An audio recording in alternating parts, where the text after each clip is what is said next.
So friends, welcome back to my YouTube channel Learn Science. आज हम Oxford new science in everyday life class 7 का chapter number 18 waste water management के question answers plus exercise लेकर के आए हैं।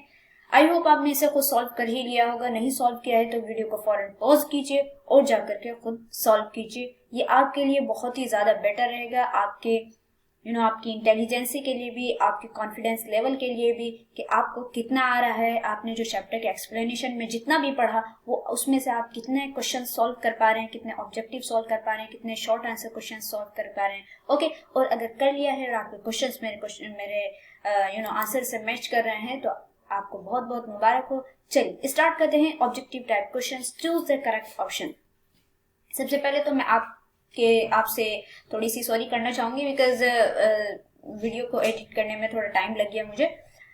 Anyway, first है हमारा, which one of these is a mechanical process of treating waste water? Screening of waste, digestion of waste, disinfection of water and none of this. So हमारा answer है screening of waste. Okay, which of the following removes the largest impurities of sewage?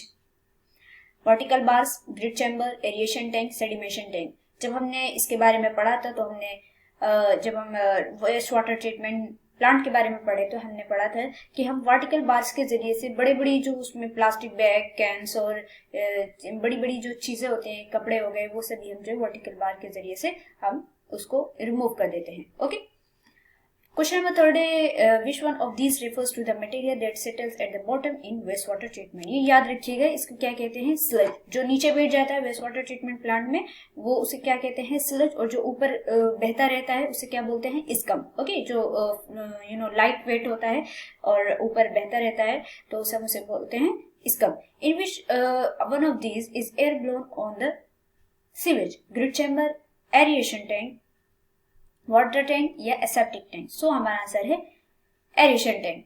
Fifth है, improper management of sewage result in disease, contamination of water supply, water pollution, all of this. Okay, ये सभी हमने अच्छे से पढ़ लिया है chapter के एक्सप्लेनेशन में। आपने नहीं पढ़ा है तो मैं डिस्क्रिप्शन में लिंक दे रही हूँ चैप्टर नंबर 18 की, आप उसको पढ़िए, एक्सप्लेनेशन को अच्छे से पढ़िए और क्वेश्चन को खुद सॉल्व कीजिए। Okay, write one word for each of the following. Dirty water, one word लिखना है तो आप लिखिए waste water.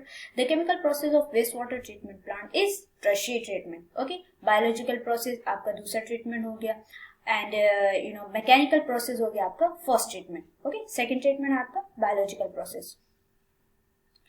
Question number third है, waste water that contains suspended impurities. So answer है आपका sewage. Okay, the material that settles at the bottom of sedimentation tank is called sludge and material that rises to the top in sedimentation tanks is called scum. Okay, चलिए आगे चलते हैं। Short answer question है, what is waste water, what does it contain? So waste water that has been used and has become dirty is called waste water. Waste water contains nutrients, nitrogen, phosphorus, like nitrogen, phosphorus, क्योंकि जो waste water होता है तो उसमें भाई सारी चीजें मिली हुई होती है ना। कुछ उसमें न्यूट्रिएंट्स भी मिले होंगे। इसका न्यूट्रिएंट्स का मतलब ये नहीं कि आप उसको दोबारा से वापस कंज्यूम करना स्टार्ट कर दोगे कि भाई इसमें न्यूट्रिएंट्स नहीं। उसमें मतलब ये है कि नाइट्रोजन, फॉस्फोरस भी मिला हुआ है क्योंकि इंडस्ट्रीज से आ रहा है। सॉलिड्स मिले हुए हैं इंक्लूडिंग ऑर्गेनिक मैटर, ठीक है, और सॉलिड जो बड़ी बड़ी चीजें हो रही है वो मिली हुई है। पैथोजेंस भी मिले हुए हैं including bacteria, virus and protozoa, सब चीज मिली हुई रहती है। हेलमिन्ट्स मिले हुए हैं, intestinal worms and worm like parasites, oil and grease भी मिला हुआ है, run off from streets, parking lots and roofs having metals including mercury। तो ये वेस्ट वाटर है, वेस्ट वाटर के अंदर ये सारी चीजें मिली हुई होती हैं। ओके, इस वजह से जो वेस्ट वाटर है उसको क्लियर करना, उसको क्लीन करना बहुत ही जरूरी होता है, क्योंकि अगर हम ये सारे वेस्ट वाटर जो है डायरेक्टली अगर हम कंज्यूम करेंगे तो बहुत सारी डिजीज हमें होंगी। देख रहे हैं आप क्या क्या चीजें जो हमारी बॉडी को चाहिए वो भी है मौजूद और जो नहीं चाहिए वो भी सारी चीजें इसके अंदर है। सो क्वेश्चन नंबर सेकंड है, name the stages involved in treating waste water. So the stages involved in treating waste water is primary treatment, secondary treatment and tertiary treatment. Okay, question number third is, differentiate between primary and secondary treatment in treating wastewater. So the main difference between primary and secondary treatment is primary treatment works on sedimentation, while where solid separate from water through several different tanks, while secondary treatment uses aeration, biofiltration and the interaction of waste throughout its process. Okay, question number fourth is, how can treated water be used? Again, the treated water is released into water bodies such as streams and rivers. This water can be used again for a number of purposes such as supplying drinking water, fertilizers for growing crops and for aquaculture. Okay, I hope आपको सारी बातें अच्छे से समझ में आ रही हो. नहीं समझ में आ रही है तो चैप्टर के एक्सप्लेनेशन में जाइए और वहां से आपको सारी बातें समझ में आ जाएंगी. Question number 5 है, what happens to the sludge produced after wastewater passes through the sewage treatment plant? भाई हमने जो वाटर को ट्रीट किया था, ट्रीटेड वाटर था, उसे तो हमने वाटर बॉडीज में रिलीज कर दिया, बट जो स्लज बचा हुआ है उसके अंदर, जो उसके अंदर गंदगी बची हुई है, तो हम उसका क्या करेंगे, तो उसका भी हमें यूज कर लेना चाहिए. और हम उसका किस किस चीजों में यूज करते हैं. So since sludge consist of human faeces and other organic matter, उसमें सारी चीजें मिली हुई होती है. It can be used as compost in farmlands, है ना. एज अ कंपोस्ट हम यूज करेंगे, एज अ सॉलिड कंडीशनर और एज अ कंस्ट्रक्शन मटेरियल. ठीक है. And also produce gases that can be used as a fuel. तो हम देख रहे हैं कि जो स्लज है वो हम कितने कितने रूप में इसको हम यूज कर सकते हैं. Why it is important to maintain proper sanitation in public places? It is important to maintain proper sanitation in public places because dirt and dust can cause pollution. If sewage is left in the open, it becomes a breeding ground for mosquitoes and insects. Poor sanitation is a primary cause of disease such as cholera and dysentery. Okay, so always sanitize your public place, your home, and all things. Okay. Long answer question say describe the different sources of wastewater. The main sources of wastewater is agriculture. सो हम क्योंकि ये long questions हैं, सो हमें इनको जो है थोड़ा सा डिटेल में बताना पड़ेगा आपको. ओके, तो ये मैंने आपके लिए सिर्फ 3 ही रखे हैं, सॉरी 4 रखे हैं. Agriculture, industries, hospitals, hotels, office, domestic activities. आपकी बुक में और भी दिए हुए हैं, तो अगर आपको वो वाले ज्यादा आसान लग रहे हो तो आप उनको भी लिख सकते हैं. तो ये मैंने अपनी तरफ से दिए हैं और आपको इनको थोड़ा डिटेल में लिखना होगा. जब ये आपके 5 नंबर के क्वेश्चन होते हैं, सो आप इनको थोड़ा डिटेल में ही लिखेंगे तो जब आपको फुल मार्क्स मिलेंगे. Okay, so agriculture wastewater generated from farm contain harmful pesticide, biocides and waste and animal waste etc.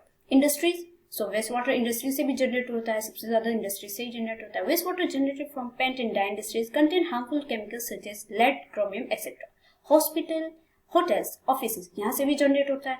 wastewater from hospitals contain disease causing germs. जो हॉस्पिटल से खासतौर पे जो वेस्ट वाटर निकल रहा है, वहां से जो भी वाटर निकलता है वो वाटर तो बहुत ही ज्यादा हार्मफुल होता है, क्योंकि वो वाटर जो भी होगा उसके अंदर डिजीज ही होंगे, उससे डिजीज होंगे, उसमें जर्म्स होंगे, डेफिनेटली जर्म्स होंगे उसमें. ओके, क्योंकि वो जो भी वाटर निकलेगा वो या तो ऑपरेशन थिएटर से निकलेगा या जो जहाँ पे पेशेंट्स रहते हैं वहां से निकलेगा. डॉक्टर के हाथ, डॉक्टर जो हाथ वगैरह धुलते हैं, तो इन सभी जो होटल और हॉस्पिटल्स के जो जो वहाँ की ड्रेन होते हैं, जो नालियां होती हैं, तो उनका डायरेक्टली वाटर बॉडीज में जाना बहुत ही ज्यादा नुकसानदेह हो सकता है. Domestic activities, waste water generated from our house, हमारे घरों में भी कितना वेस्ट वाटर जनरेट होता है. कंटेन्स डिटर्जेंट्स, उसमें डिटर्जेंट्स मिला होगा. Food waste, human faeces, plastic, papers, metal objects etcetera. Explain the sewer system. A channel system of pipeline used to carry sewage is called the sewer system. Okay, the sewage leaves house for drain pipes and flows to the sewer mains of the city. The sewer mains flows into progressively larger pipes until they reach the wastewater treatment plant. Okay, question number 3. Explain how wastewater is treated in a wastewater treatment plant. देखिए ये question लंबा है तो answer भी लंबा ही होगा, और long answer question है तो आंसर आपको लंबा ही लगेगा. ओके, सो आप जो है अपने हार्डली इसको याद कीजिए, दिल से याद कीजिए, समझिए. जब आपके दिमाग में कोई चीज बैठ जाती है ना, तो आप जब उसको लिखने की कोशिश करते हैं तो वो खुद ब खुद लिखना शुरू हो जाता है. आप क्वेश्चन आंसर देख करके एकदम से घबरा मत जाइए कि भाई मैम ने इतना बड़ा आंसर लिख दिया. आप क्या करिए, इसको पूरा पढ़ लीजिए एंड देन इसको अपनी लैंग्वेज में लिखिए. ओके, आपके जब एग्जाम में जो आपके सामने क्वेश्चन पेपर आता है तो उसमें क्या लिखा रहता है कि भाई आप अपनी लैंग्वेज में लिखो जैसा आपको लगता है, तो आप उसको अपनी लैंग्वेज में लिखिए. और हाँ, लेकिन जो मेन पॉइंट्स हैं उनको ना आप अच्छे से याद कर लिया कीजिए, मेन पॉइंट्स को, ताकि भाई जो मेन पॉइंट्स हैं उनको नहीं लिखेंगे तो आपकी उसमें मुद्दा, तो अगर मुद्दा नहीं रहेगा तो नंबर भी नहीं मिलेंगे. Okay, so there are 3 stages involved in treating waste water. Primary treatment क्या है, this is a mechanical process, है ना, मैंने बताया था ना, जो प्राइमरी ट्रीटमेंट होता है वो मैकेनिकल प्रोसेस होता है. सेकेंडरी होता है बायोलॉजिकल प्रोसेस एंड टर्शियरी होता है आपका केमिकल प्रोसेस. ये याद रखिएगा कि आपसे कहीं पूछा भी जा सकता है भाई प्राइमरी ट्रीटमेंट कौन सा प्रोसेस होता है. This is a mechanical process which involves in screening and settle of larger particles. In this sewage is passed through the screen of bars to remove large impurities, and the wastewater is then passed through a grit and sand removal tank called the grit chamber. Okay, Now water is passed through huge sedimentation tank. Here solid waste such as fish is allowed to settle down, and the light floatable waste such as soaps, oils, plastics and grease rise. Secondary treatment क्या है? This is a biological process in which the organic matter in the sludge is broken down with the help of bacteria. This process is called digestion. As a result of it, biogas is produced. Tertiary treatment क्या है? This is basically a chemical process in which chemicals are used to remove phosphorus and nitrogen from the water. Addition of chlorine and exposure of ultraviolet light kill remaining bacteria and disinfect the water. Now the water is ready to use and is discharged to water bodies. Okay, ये हम लोग बहुत अच्छे से detail में पढ़ चुके हैं. Question number 4 describes the measures that can be adopted to control sewage generation. To control sewage generation, we should adopt these measures. Use flush with low capacity. ये तो आप अपने घर में जरूर कीजिए. अपने घरों में टॉयलेट में जाते हैं तो जो फ्लश कर रहे हैं आप उसको लो कैपेसिटी से करिए. सेकंड है never pour household products such as cleansers, beauty products, medicine, automobile and paint down the drain. Why? क्योंकि भाई ये सारी चीजें जाएंगी तो इसमें ऐसे केमिकल्स मिले हुए होते हैं कि जो वाटर ट्रीटमेंट प्लांट में भी रिमूव नहीं हो पाते हैं. और चूंकि हमने पढ़ा कि वाटर ट्रीटमेंट प्लांट का जो वाटर निकलता है, ट्रीटेड वाटर जो होता है, वो वापस से वाटर बॉडीज में रिलीज कर दिया जाता है. जब वो रिलीज कर दिया जाएगा तो वाटर बॉडीज ही जो हमारे घर में जो वाटर सप्लाई हो रहा है तो वो वाटर बॉडीज से ही हो रहा है. और जो वाटर ट्रीटमेंट प्लांट से आया है और उसको वाटर बॉडीज में रिलीज कर दिया गया, और वही वाटर आपके उसमें जा रहा है, आपके घर में सप्लाई हो रहा है और उसको कंज्यूम कर रहे हो और उसके अंदर जो है ऐसे केमिकल्स मिले हुए हैं, तो आप सोचिए खुद ही कि आपके अंदर कितना ज्यादा नुकसान हो रहा होगा, है ना. थर्ड है excess cooking oil, butter, meat, fats and plastic should be disposed of in the garbage can. इनको डायरेक्टली ड्रेन में मत डालिए. Fix leakage and sewer pipes. These leaks can contaminate drinking water enter into the water table. और ये फिर आप जब इनको कंज्यूम करते हैं तो आपको अलग अलग टाइप की बीमारी होती है. फिफ्थ है describe the problems faced due to improper management of sewage. ये भी थोड़ा लॉन्ग लग रहा है बट बहुत ईजी है. There are many problems faced due to improper management of sewage, such as when untreated or partially treated sewage gets discharged into water bodies, the water becomes contaminated and dirty and becomes no longer usable. Due to faulty sewer pipelines, the dirt often flows out to the open enters the water pipeline and contaminate the water supply. People consuming contaminated water may suffer from disease like gastroenteritis, dysentery and typhoid. Typhoid तो बहुत ही ज्यादा common है. हर दूसरे बंदे को typhoid की problem होगी, उसको टाइफाइड बुखार हो गई. आप अपने घरों में भी देख लीजिए. This is very common in major cities. Major cities कह रहे हैं यहाँ पे, मैं तो कहती हूँ कि हर सिटीज में.